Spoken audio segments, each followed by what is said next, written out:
What's up, guys? Welcome to episode 2 of The Wicked News. This one is a little bit of a sad one. Someone who's been an historic Xbox fan for many years, certainly since the advent of the initial Xbox and the 360 era, the golden age of console gaming. I've also owned PlayStations, just to add a little bit of context here.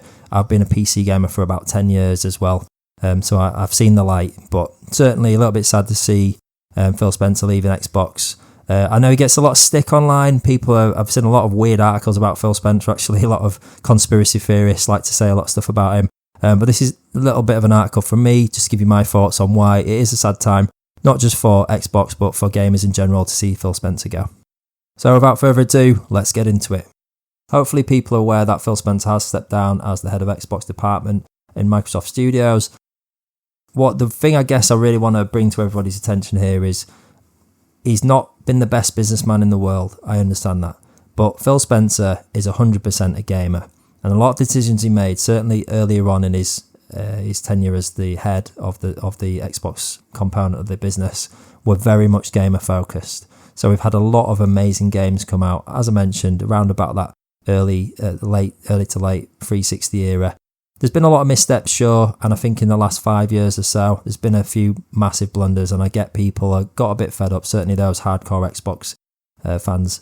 But we've got to remember, Phil Spencer is one of the masterminds behind Game Pass, which was, by all accounts, and I think most people would struggle to make any argument against this, has been the best value for gamers in gaming history.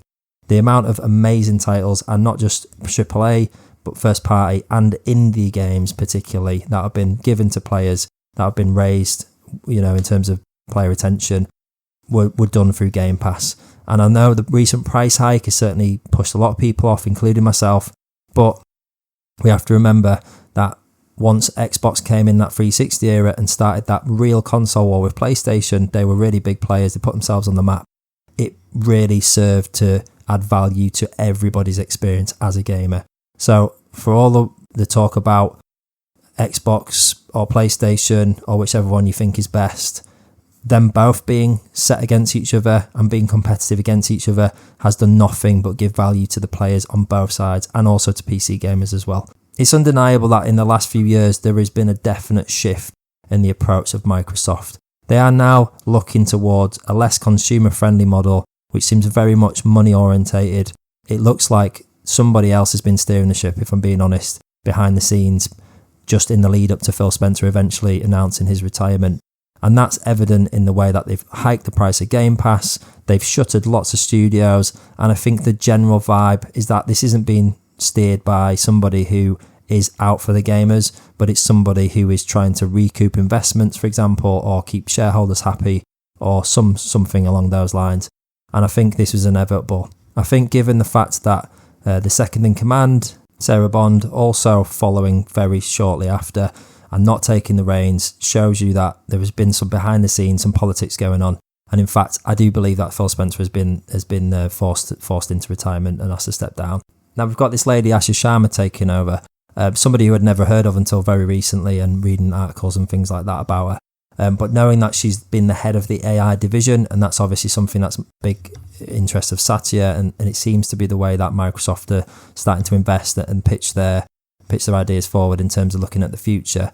I think the writing is on the wall, and that was my gut feeling before we got this. An article posted about a guy called Seamus Blackley, who was one of the original founders of the Xbox, basically saying that Asha Sharma is here to essentially act as somebody who's going to put Xbox to bed, and then hopefully they can move their investments on somewhere else. Now that is incredibly sad news for everybody, and I get the last few years have been really tough. They've been tough for PlayStation as well, let's be fair. They've been tough for gamers in general, especially with the hikes in RAM prices and things like that.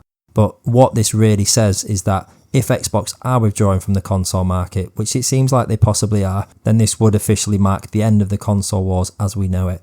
Some people might say they've finished years ago. I might include myself in that a little bit. Sony has undoubtedly outdone Xbox in every of the recent generations, but going back to that 360 era where it all very much was close, and it was the fact that they were competing against each other to try and win their shares of the market and to try and keep gamers invested in their camps, it does seem like that's going to be over fairly soon.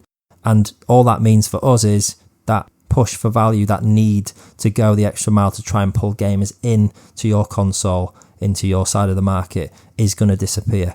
And what that means is the quality of things go down, the prices go up, and unfortunately things like Game Pass are going to be left by the wayside. When I hear people talking about Phil Spencer and saying he's, you know, a corporate lackey and he's done terrible things apparently, I just don't think those people were around in the 360 era when it very much felt like Xbox were pulling out all the stops to try and keep those gamers happy. They were constantly updating the Xbox Live service, they were constantly updating things like Games with Gold, then we had the Game Pass come along, then there was like titles that were being released were actually decent.